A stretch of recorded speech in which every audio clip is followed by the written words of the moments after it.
का घोटालन भाई कैसे हुआ का हाल चाल ही वे? अरे चोटारन भैया, अरे बहुत पुरान दोस्त है हमारा चोटारन भैया।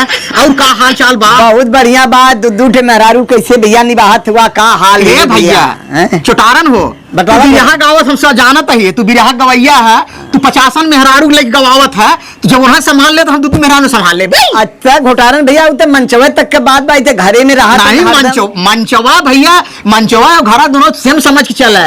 अरे भैया अगर हम 20 मेहरारू संभाल सकत है स्टेट पे तो हम ना संभाल सके। अरे भाई घरवा में बड़ा उपद्रव करन सब। हे भैया चोटारन हो कहाँ भाई घोटारन? आज चला हमारे दुद्दू मेहरारू बाटनी है, एक हमारे कचौड़ी बनाए बाटे है, एक माल पुआ बनाए, चला तो हम पानी सानी पिए। अरे बहुत सौभाग्य के बात है भाई घोटारन भला बहुत चोटारन बहुत मार प्रिय मित्र बाटे तू।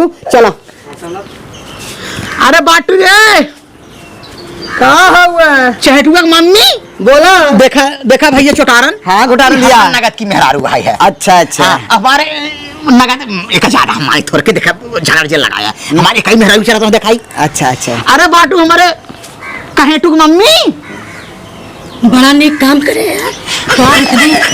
अरे हो फिर दूसरों लाइन। अरे हमारा नंबर हमारी नहीं करूँ पहले हम समझू पहले तू हम पहले हम का कर हमका लेके आए हमका लेके हमारी इज्जत हमारे दोस्तों का बच्चे नहीं उतार मान जाए पहले नहीं जाते। तू अरे भाभी पहले नहीं जाते। तू ना अच्छा तोरे से कैसे हमारे मर्दे मारत हो आज तू ऐसा नहीं हमारी बीते हमारी इज्जत ये अरे कैसन दोस्त हमार हम हमारे दोस्तों संग नहीं दोस्ती।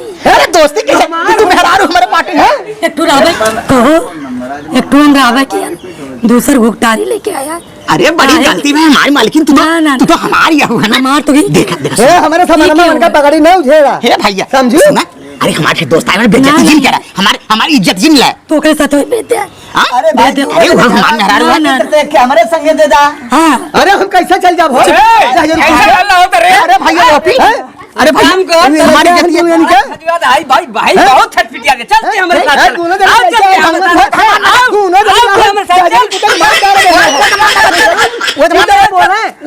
नगदी मेहरारू है चल चांपा संग्राम में जाए दे हम ना जा लेके जा हम लेके जा हम ना जा बस